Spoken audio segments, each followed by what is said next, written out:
bishii Agoosto 5, 2010 waxaa macdanta San Jose ee ku taala gobolka Atacama ee waqooyiga Chile ka dhacay dhulgo weyn. Dhul go'an wuxuu ku qabsaday 33 macdan qodayaal ah oo ku jiray meel 700 oo mitir hoos u jirta dhulka. Macdantaasi waxay ahayd mid ku dhow magaalada Copiap. Markii hore, rajada badbaadinta qodayaasha waxay ahayd mid aad u yar sababtoo ah xaaladda murugsan iyo qoto dheeraanta ay ku sugnaayeen. Laakiin dawladda Chile waxay abaabushay dadaalo weyn oo caalami ah oo lagu doonayo in lagu badbaadiyo raggan. 2 toddobaad kadib dhul go'an, kooxaha badbaadinta waxay ku guulaysteen inay gaaraan qodayaasha iyagoo isticmaalaya qalab gaar ah oo loogu talagalay in lagu qodo dhuumo. Markii ugu horreysay ee ay heleen calaamado nolosha muujinaya waxay ahayd markii ay heleen warqad yar oo ku jirtay mid ka mid ah dhuumahaas. Warqadda waxay ku qornayd, waxaan nahay 33, dhammaanteena waan noolnahay. Kadib markii la ogaaday inay nool yihiin, waxay bilaabeen inay u diraan sahay ay ka mid yihiin cunto, daawo, iyo biyo iyagoo isticmaalaya dhuumo yaryar.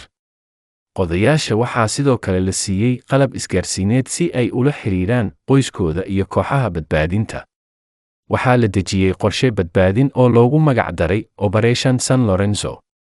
Kooxaha badbaadinta waxay isticmaaleen mashiino waaweyn oo qodaal ah si ay u sameeyaan dhuun weyn oo ku filan in qof bini'aadan ahi soo mari karo. Qorshahan wuxuu ahaa mid qaatay waqti iyo dulqaad sababtoo ah khatarta sare ee ku xeeran qoditaanka dhuunta weyn. Ugu dambayntii, bishii Oktoobar 13, 2010, macdan qodayaasha waxaa loo isticmaalay kaabsool khaas ah oo loogu magac daray Phoenix si loogu soo saaro mid. Badbaadinta waxay qaadatay 22 saacadood oo xiriir ah, iyadoo qof walba si nabad ah loogu soo saaray.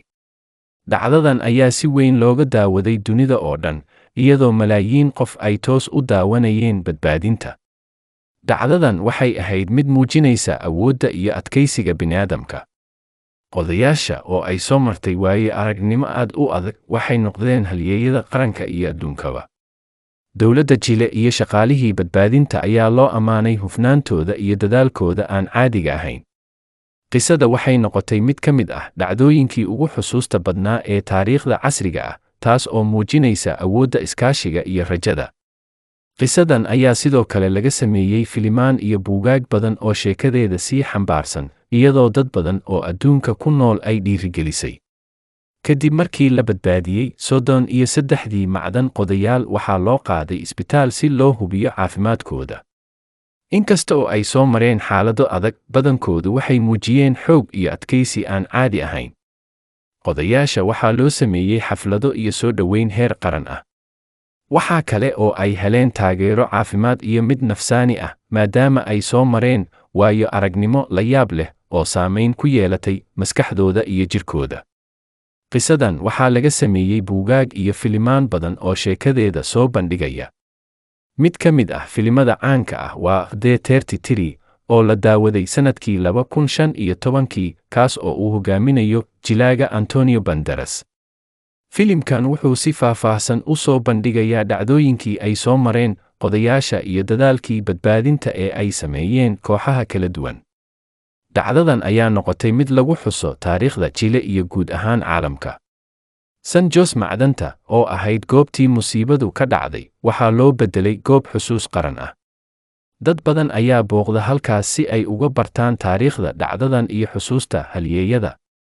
Dhacdadan waxay sidoo kale keentay horumar ballaaran oo lagu sameeyey badbaadada macdan qodayaasha ee Chile iyo dunida oo dhan.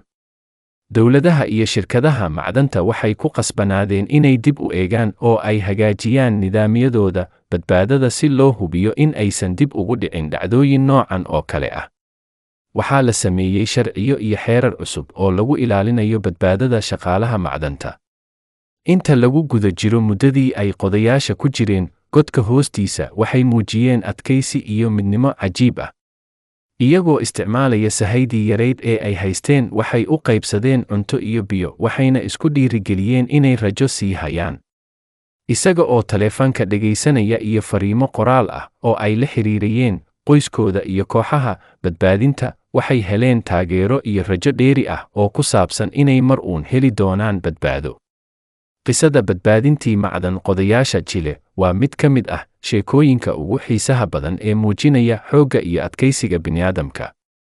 Waxay tusaale u tahay awoodda iskaashiga iyo hal-abuurka, waxayna dunida xusuusisay in rajo iyo dadaal joogto ah ay keeni karaan guul aan la filayn. Dhacdadan ayaa si weyn looga bartay waxyaabo badan oo ku saabsan badbaadada iyo daryeelka shaqaalaha, waxayna noqotay sheeko lagu faano oo soo jiidatay dareenka malaayiin qof oo caalamka ku nool.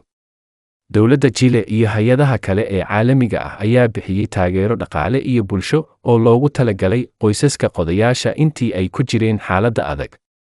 Qoysaska waxay heleen taageero nafsaani ah iyo adeegyo bulsho si loo caawiyo iyaga iyo qodayaasha laftooda markii ay dib ugu soo laabteen noloshoodii caadiga ahayd. Sheekadan waxay noqotay mid caalami ah, waxaana qodayaasha lagu casuumay dhacdooyin kala duwan oo dunida ka dhacay. Waxay la kulmeen madax sare oo caalami ah oo ay ka mid yihiin madaxweynaha Mareykanka iyo madaxweynayaal kale. Soo dhoweyntan caalamiga ah waxay siisay fursad ay ku wadaagaan waayo aragnimadooda oo ay ku dhiirigeliyaan dad kale. Macdanta San Jose waxay noqotay goob xusuus qaran oo dadka ay booqdaan si ay ugu xusuustaan sheekada iyo geesinimada qodayaasha. Waxaa lagu sameeyey xarumo xusuus oo soo bandhigaya qalabkii iyo hababkii loo adeegsaday badbaadinta. Sheekadan ayaa noqotay il dhiirigelin weyn u ah dadka adduunka oo dhan. Waxay muujisay in xitaa xaaladaha ugu adag, rajada iyo adkaysiga ay noqon karaan kuwa lagu guulaysto. Qodayaasha waxay noqdeen tusaale cad oo muujinaya in aan la quusanin xitaa marka xaaladdu ay tahay mid halis ah. Waxbarashada laga bartay sheekadan waxay noqotay mid qiimo badan u leh hay'adaha badbaadada, dowladaha, iyo shirkadaha macdanta.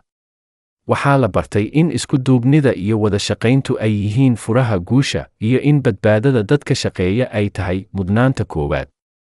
Qodayaasha waxay dib ugu laabteen noloshoodii caadiga ahayd, inkastoo qaar ka mid ah ay la kulmeen caqabado caafimaad iyo nafsaani ah. Qaar badan ayaa waxay heleen fursado cusub oo shaqo iyo waxbarasho, iyagoo ka faa'iidaysanaya magacooda iyo waayo aragnimadooda. Qodayaashii la badbaadiyey waxay noqdeen afhayeenno u ololeeya badbaadada iyo daryeelka shaqaalaha. Waxay ka qayb qaateen shirar iyo siminaaro si ay ula wadaagaan waayo aragnimadooda iyo in la hubiyo in aanay mar dambe dhicin dhacdooyin noocan oo kale ah. Qisadan waa mid ka mid ah sheekooyinka ugu xiisaha badan ee taariikhda casriga ah. Waxay tusaale u tahay xoogga iyo adkaysiga bini'aadamka iyo awoodda wada shaqaynta iyo rajada.